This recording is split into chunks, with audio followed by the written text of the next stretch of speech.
ತುಂಬ ಸಿಂಪಲಾಗಿ ಆಲೂಗಡ್ಡೆ ಫ್ರೈ ಯಾವ ರೀತಿ ಮಾಡೋದಂತ ನೋಡೋಣ ಬನ್ನಿ. ರೊಟ್ಟಿಗೆ, ಚಪಾತಿಗೆ, ಅನ್ನಕ್ಕೆ ಎಲ್ಲದಕ್ಕೂ ಸೂಪರ್ ಆಗಿರುತ್ತೆ. ಒಂದು 3 ಆಲೂಗಡ್ಡೆ ಸಿಪ್ಪೆ ಸುಲ್ಕೊಂಡು ನೀರಿನಲ್ಲಿ ಹಾಕಿಟ್ಟಿದ್ದ ಕಪ್ಪಾಗಬಾರ್ದು ಅಂತೇಳಿ ಇವಾಗ ಇದನ್ನು ನಾನು ಸಣ್ಣದಾಗಿ ಕಟ್ ಮಾಡ್ಕೊಂಡು ತೊಗೊತಿದ್ದೀನಿ. ಮತ್ತು ಕಟ್ ಮಾಡ್ಕೊಂಡು ಆದಮೇಲೆ ಇದಕ್ಕೆ ನೀರಿನಲ್ಲಿ ಹಾಕಿಡಬೇಕು, ಹೊರಗಡೆ ಬಿಟ್ಟರೆ ಕಪ್ಪಾಗುತ್ತೆ.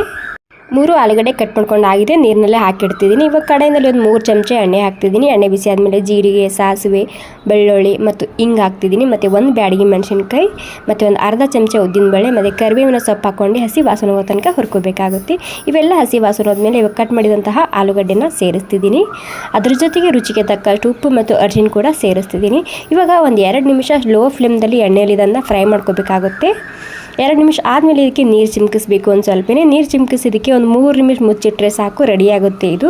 ಒಂದು 3 ನಿಮಿಷ ಆಗಿದೆ. ಇವಾಗ 3 ನಿಮಿಷ ಆದಮೇಲೆ ನಾನಿಲ್ಲಿ 1 ಚಮಚ ರೆಡ್ ಖಾರದ ಪುಡಿ, ಅರ್ಧ ಚಮಚ ಗರಂ ಮಸಾಲ ಹಾಕ್ಕೊತಿದ್ದೀನಿ. ಇವಾಗ ಏನಿಲ್ಲ, ಎಲ್ಲನೂ ಮಿಕ್ಸ್ ಮಾಡ್ಕೊಂಡು ಮತ್ತೆ 1 ನಿಮಿಷದಕ್ಕೆ ಹಬೆಯಲ್ಲಿ ಮುಚ್ಚಿಡ್ತೀನಿ ಸ್ಲೋ ಗ್ಯಾಸ್ನಲ್ಲಿ.